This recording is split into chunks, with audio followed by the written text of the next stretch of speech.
Bismillahirrahmanirrahim. Saya Siti Nur Aziza Rosyana. Di sini saya akan menjelaskan mengenai kalam dan juga pembagiannya.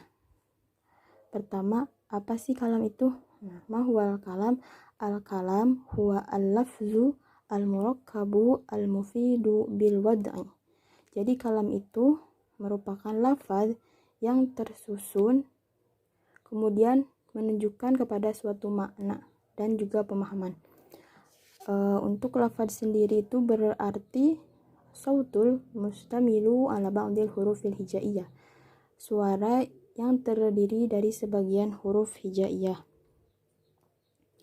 Kemudian murakkab matarokaba min kalimataini fa'aksaro. Jadi murakkab itu terdiri dari dua kata maupun lebih. Mufid ma'afa dafa idatan yahsunu sukutu minal mustami awil mutakallim alaiha. Jadi memberikan pemahaman kepada yang berbicara maupun yang mendengarkan. Bil wad'i, ada yang mengatakan bahwa bil wad'i itu menggunakan bahasa Arab. Contohnya yaitu ya'malu al-muwazzaf fi syarikati. Ini lafaz terdiri dari huruf hijaiyah ya'malu al-muwazzaf fi syarikati. Kemudian murakkab tersusun dari dua kata bahkan lebih. Kemudian mufid memberi makna. Ya'malu muwazzaf fi syarikah. Jadi karyawan bekerja di perusahaan. Kemudian yang kedua ada yakhruju at-talamid minal fasli. Para murid keluar dari kelas. Kemudian atanawalul futur fil mat'am. Saya sarapan di ruang makan. Kemudian pembagian kalam. Ada isim, fi'il, kemudian huruf. Untuk isim sendiri berarti kalimatun dallat ala ma'nan wala tuqtarin bizamanin. Jadi kalimat yang menunjukkan kepada suatu arti dan yang tidak terikat dengan zaman atau waktu. Contohnya seperti meja, lampu, dan sebagainya. Identik kalau dalam bahasa Indonesia itu kata benda. Nah, terus gimana sih caranya kita tahu bahwa itu merupakan suatu isim? Nah, ciri isim itu pertama khofad. Khofad itu yaitu berakhiran kasroh. Nah, contohnya adkhulu ila masjid lis-sholati. Saya masuk ke masjid untuk sholat. Fil masjidi. Nah, ciri isim kasroh lis-sholati. Kemudian at-tanwin. Ada tanwin. Baik itu tanwin fathah, ishtaraitu kitaban. Ataupun tanwin dhammah, yadrusu mudarrisun at-talami yudarrisu mudarrisun at-talami fil fasli. Kemudian ataupun tanwin kasroh, taktubu ad-darsa biqalamin fil fasli. Saya menulis pelajaran dengan pulpen di kelas. Dengan menggunakan pulpen di kelas. Kemudian yang kemasukan alif lam. Seperti yujadu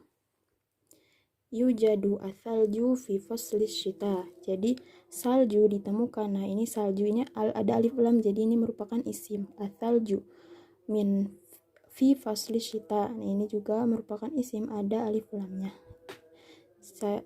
Salju ditemukan di musim dingin. Kemudian yang kedua, bagian yang kedua dari kalam itu fi'il. Fi'il yaitu kalimatun dallat ala ma'nan wa muqtaron bizamanin. Jadi kalimat atau kata yang menunjukkan kepada suatu makna dan terikat dengan zaman. Ada zaman yang akan datang, mustakbal, yang sekarang, kemudian yang telah berlalu atau madi. Nah, cara untuk mengetahui bahwa itu fi'il yaitu dengan mengetahui ciri-cirinya. Yang pertama ada qad. Contohnya qad dzahaba aliyun ilal madinah. Sungguh telah pergi Ali ke kota. Kemudian kemasukan sin, sa'ashrabu al-qahwata. Nah, ini fi'il. Terus saufa. saufa usafiru ila Bandung. Saya akan bepergian ke Bandung. Nah, di sini sin dan saufa maknanya sama akan, cuma jika jika sin itu waktunya berdekatan. Kemudian jika saufa waktunya agak berjauhan. Kemudian yang ketiga yang keempat yang terakhir yaitu tatani sakinah. Jadi kemasukan tatani sakinah. Nah, ini khorojat Fatimatu minal jami'ah. Fatimah telah keluar dari kampus. Nah, kemudian untuk fi'il sendiri itu terbagi menjadi 3. Pertama ada fi'il madhi. Fi'il madhi itu yang menunjukkan telah lalu, telah lampau. Contohnya saya telah makan. Nah, itu menggunakan fi'il madhi. Contohnya ada nazala al-mataru minas sama. Hujan telah turun dari langit. Nah, nazala ini merupakan fi'il madhi. Kemudian yang kedua ada fi'il mudhari. Contohnya yaqra'u al-Qur'anu minal masjidi. Taftahu Fatimatu al-kitaba. Nusyahidu at-tilfaz fi ghurfatil julus. Ujaffifu al-malabis fil mujaffaf. Nah, untuk fi'il mudhari sendiri bisa diperhatikan di sini diawali dengan huruf ya, ta, nun, dan alif. Ini merupakan huruf mudhari'ah. Jadi fi'il mudhari itu cirinya ada huruf mudhari'ah, yaitu ya, ta, nun, alif, atau biasa disingkat dengan ana itu. Nah, kemudian yang ketiga ada fi'il amr. Fi'il amr itu berarti kata perintah atau meminta untuk melakukan sesuatu. Contohnya ada idhab ilal madrasati ya Ali, pergilah. Jadi artinya itu untuk memerintah. Idhab ila madrasah ya Ali, pergilah kamu ke sekolah wahai Ali. Kemudian ukhruji minal bait ya Fatimah, keluarlah dari rumah wahai Fatimah. Nah, di sini fi'il amar itu cirinya yaitu mabni sukun.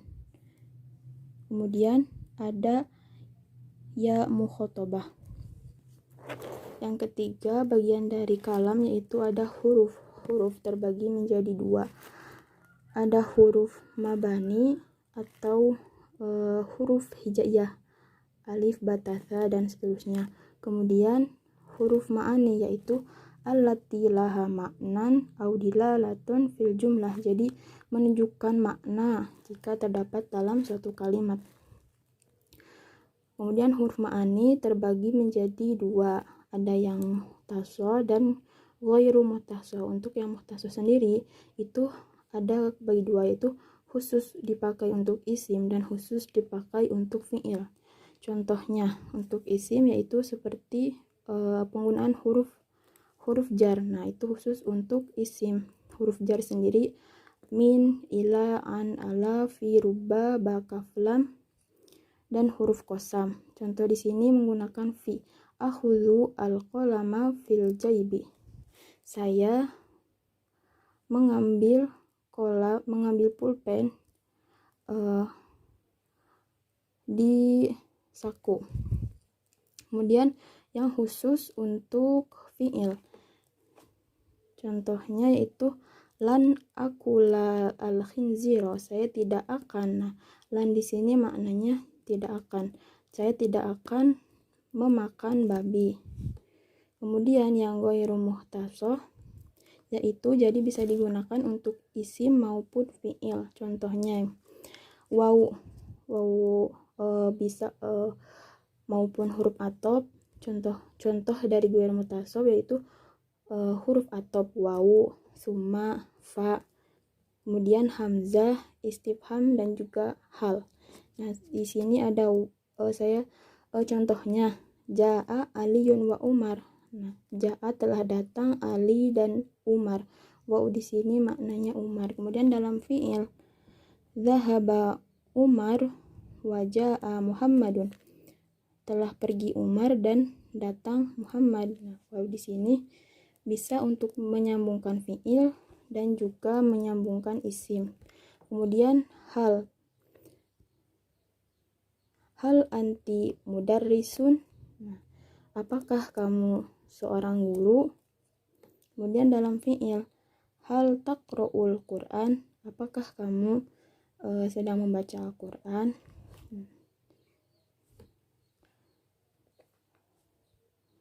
Mungkin cukupkan penjelasan tentang kalam.